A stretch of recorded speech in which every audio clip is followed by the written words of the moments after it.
Hello everyone, it's Seth, probably better known as Saffron Olive, and we are here today with a special holiday edition of Against the Odds. So this week, in celebration of the holidays, we are playing Holiday Gift Exchange in Modern. So the basic idea is we're going to try to give our opponent some gifts, and they might give us some gifts as well.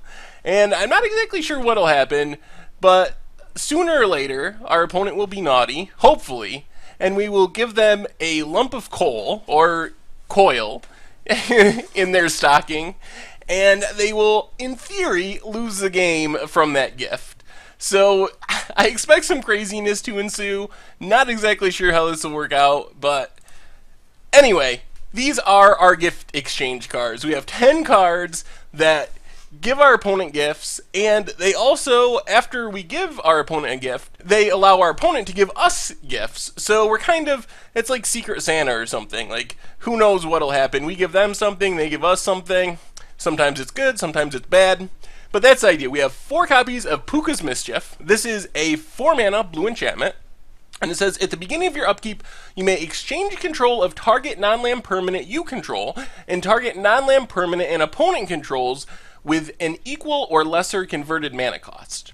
So basically, we can exchange any non-land permanent as long as our permanent is the same amount of mana or more mana than our opponent's. And the best part of this card has got to be the art. It has a goat smoking a pipe, which is just so absurd. In the worst case, we can always give our opponent the smoking goat itself in exchange for something that they have. But then if we give them the Puka's Mischief, of course, they get to activate it on their upkeep and give us gifts and potentially give us a Puka's Mischief back, and who knows what'll happen. It's who knows. Conjured Currency, 6 mana blue enchantment. At the beginning of your upkeep, we get to exchange Conjured Currency when a target permanent we neither control or own. So this one, we can give our opponent a gift of the Conjured Currency, and they give us anything we want. We can take any permanent, as long as we don't own or control it. So we can't get our permanents back with Conjured Currency, but it can take lands, it can take creatures, artifacts, enchantments, planeswalkers, and then on their upkeep, they get to gain control of something that we have. So we give each other gifts back and forth. Finally, Avarice Totem, basically the same idea as Conjured Currency, except it costs a lot of mana to activate. So it's 1 mana artifact. You can pay 5 and exchange control of the totem, so we give our opponent the gift of the totem, and they give us a gift of a target non-land permanent that we want. As you can tell, a lot of things, hopefully, if this works, will be being given back and forth, and that's why it's the gift exchange.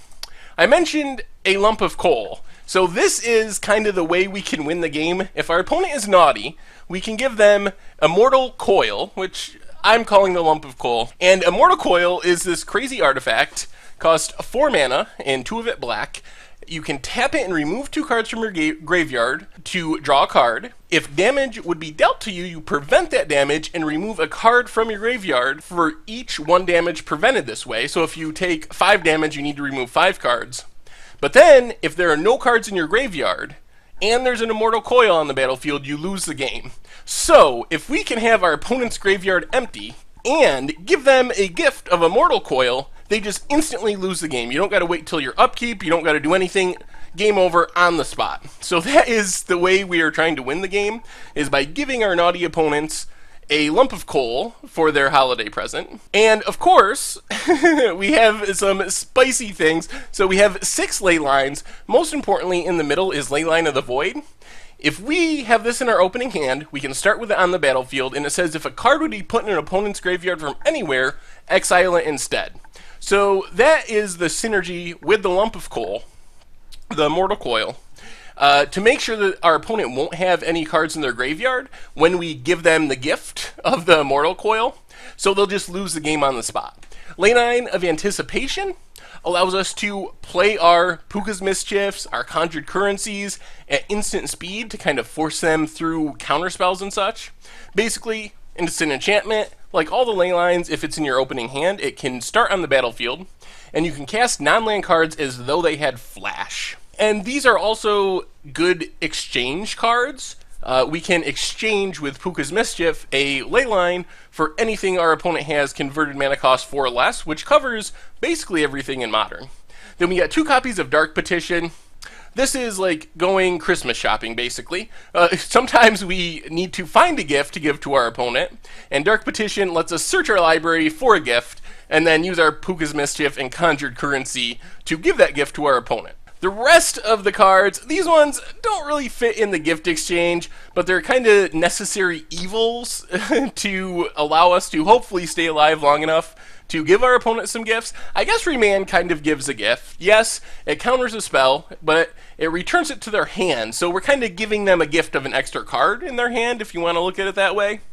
Dismember just helps us stay alive. Thoughtseize, some of our opponents don't want our gifts, and they will do things like counter our spells that can give them gifts.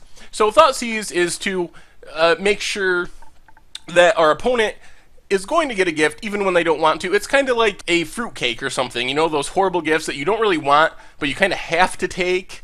Thoughtseize is like the fruitcake of our deck. We make sure that we can give our opponent their horrible gifts even when they don't want them. And Dimir Signet is simply because we have a lot of expensive enchantments, and I figured we would never get a Conjured Currency or maybe even a Puka's Mischief on the battlefield without having a Signet to ramp our mana a bit. Sideboard-wise, we have some more cards that don't exactly fit the theme, but help make sure we get to give our opponents gifts. Dispel and Negate are counters to make sure we can force through the gifts even when our opponent doesn't want them. Dismember hopefully keeps us alive.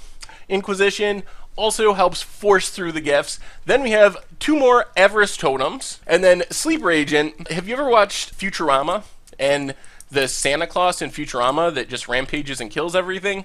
That's kind of Sleeper Agent. They think it's the good Santa that's going to give them presents, but actually it comes down the chimney and deals 2 damage to them during their upkeep. So it's a 1 mana 3/3, but when it enters the battlefield, target opponent gains control of it, and then during its controller's upkeep, it does 2 damage to them.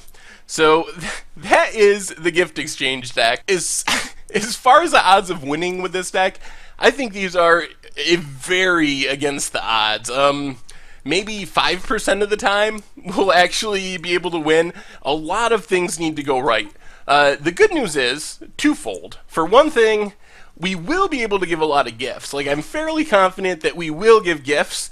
Whether or not we can give the right gifts and get our opponent's graveyard empty to actually win with the lump of coal, that's questionable. But the other good news is, in a more meta sense, we are literally giving our opponent a gift of play points because we will play against them in the 2-man queues, and then we will lose probably a extremely high percentage of the time, and they get 15 play points out of the deal. So we're kind of just going through the 2-man queues and throwing play points everywhere to all of our opponents. So we're literally giving them a holiday gift of play points on top of giving them gifts in the game. So anyway, like I said, this probably isn't going to work, but hopefully it's entertaining, and hopefully maybe sooner or later we'll actually pull off a kill with the lump of coal. Anyway, I hope you enjoyed the videos. Make sure to check out the article on mtggoldfish.com.